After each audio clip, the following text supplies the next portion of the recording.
The Secretary should be following the law. Instead of holding quarterly oil and gas lease sales, the Secretary has held only one lease sale in 2 years.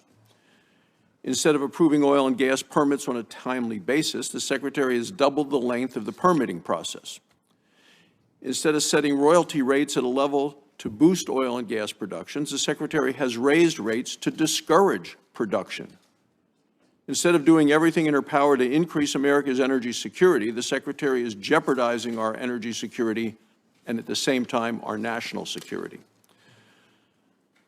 The sad fact is that the Secretary's policies undermine even President Biden's energy goals.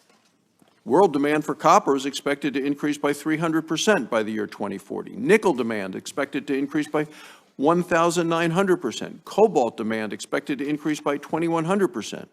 Well, much of this demand will be driven by President Biden's mandates and subsidies for electric vehicles, for wind farms, for solar panels. Yet earlier this year, the Secretary withdrew over 225,000 acres of federal land from copper, nickel, and cobalt development in Minnesota. This site contains 95% of our nation's nickel reserves, 88% of our cobalt reserves, 34% of our nation's copper reserves. Minerals from these projects could help produce 7 million electric vehicles. Yet the Secretary of Interior is blocking projects that would produce the very materials that are needed to support the administration's stated agenda. Let's be clear. President Biden's agenda is not a transition from dirty energy to clean energy.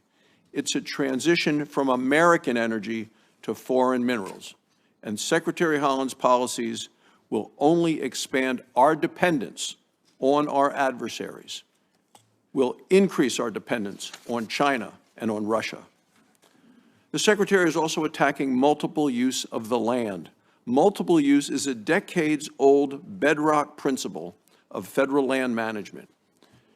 In March, the Department of Interior released a proposed rule to allow entities to lease federal lands for the purpose, not of use, but of non-use. In other words, the Secretary wants to make non-use a use. She is calling up-down, day-night, black-white, turning federal law on its head. The Secretary is giving radicals a new tool to shut out the public.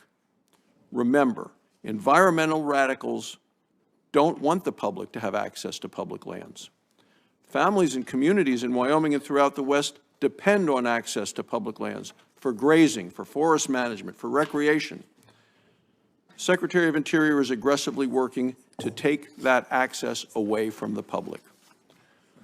Finally, the Secretary is seeking to cut funding in a budget that has a lot more money for a lot of things, wants to cut funding to the Bureau of Reclamation for the third year in a row.